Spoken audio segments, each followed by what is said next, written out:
कर्नाटका में कांग्रेस की प्रचंड जीत के नतीजे 13 मई को आए और अभी 4 ही दिन तो हुए हैं और उसके बाद कांग्रेस के विधायकों के साथ मीटिंग हुई। ऑब्जर्वर्स ने उसके साथ मीटिंग करी, उन्होंने एक रिपोर्ट बनाकर कांग्रेस अध्यक्ष को दी। कांग्रेस का शीर्ष नेतृत्व जिसमें हमारे नेता राहुल गांधी जी भी शामिल थे, सीतारामैया जी से भी मिले, डीके शिव कुमार जी से भी मिले, और क्यों ना मिले। राजनीति में महत्वाकांक्षा होना गलत बात नहीं और लोकतांत्रिक ढंग से चुनाव हुआ, लोकतांत्रिक ढंग से विधायकों की सर्वसम्मति से एक मुख्यमंत्री चुन लिया जाएगा और वो मुख्यमंत्री जल्दी ही अनाउंस होगा और वो हमारी 5 गारंटियों को अपनी पहली कैबिनेट मीटिंग में पूरा करेगा और इतना तो होना भी चाहिए।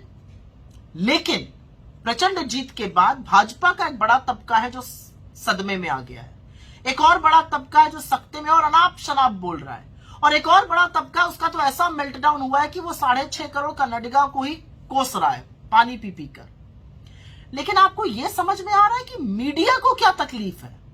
मीडिया क्यों इसको नाटक बुला रही है, इसको सस्पेंस बुला रही है, इसको साजिश बुला रही है, इसको खींचातान बता रही है? ऐसा तो कुछ हो नहीं रहा है। क्या मीडिया को याद नहीं है कि 18 दिन असम में लग गए थे और 11 से ज्यादा दिन उत्तराखंड में लगे और हफ्ते भर से ज्यादा उत्तर प्रदेश में लग गया और 1 महीना लग गया था महाराष्ट्र की कैबिनेट घोषित होने में? मीडिया को सब याद है। तो मीडिया ऐसा क्यों कर रहा है?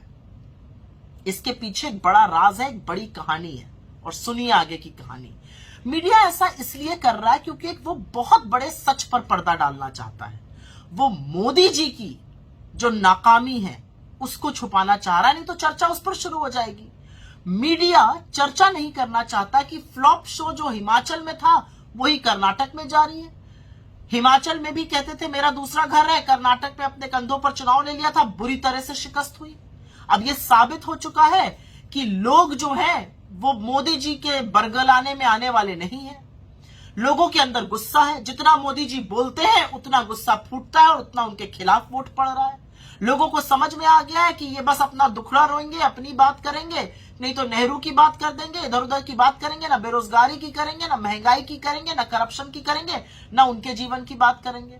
लोगों को समझ में आ गया जब बोलेंगे तो बड़े बड़े जुमले और झूठ ही बोलेंगे।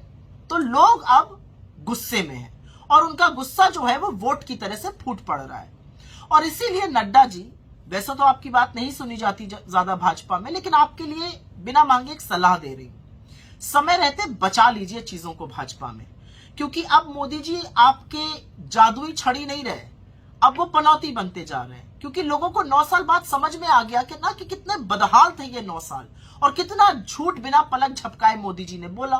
तो वो जहां जाकर जितना भाषण देते हैं उतना आपके खिलाफ वोट पड़ रहा है।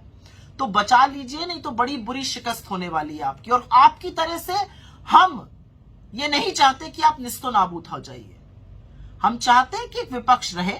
आप जरूर सिमट जाएंगे लेकिन एक विपक्ष होना चाहिए इस देश में। इसलिए अपनी डूबती हुई नैया को जरूर बचा लीजिए और मोदी जी को इतना आगे करना छोड़ दीजिए। मोदी जी को थोड़ा सा बैकग्राउंड में करिए। अब ये जादू की छड़ी पनौती बन चुकी है आपकी। और मीडिया के अपने बंधुओं को तो मैं बस ये कहना चाहूंगी कि थोड़ी सी बहस बेरोजगारी पर, महंगाई पर, अडानी पर, चीन पर हिम्मत दिखाइए और करिए, क्योंकि लोगों के लिए ये मुद्दे हैं। आपने तो लाख कोशिश कर दी थी कर्नाटक के चुनाव को भी मोदी जी के साथ, उनके सारे बंधुओं के साथ मिलकर कम्युनल बनाने की। किसी को याद नहीं है क्या कि 6 से 8 महीने पहले आप सिर्फ हिजाब की, हलाल की, इसकी उसकी बातें करते थे, लेकिन लोग क्या कह रहे हैं? महंगाई की, बेरोजगारी की, भ्रष्टाचार की बात करिए। उसका समाधान नहीं है तो ना आपके लिए वोट है और ना आप पर विश्वास है।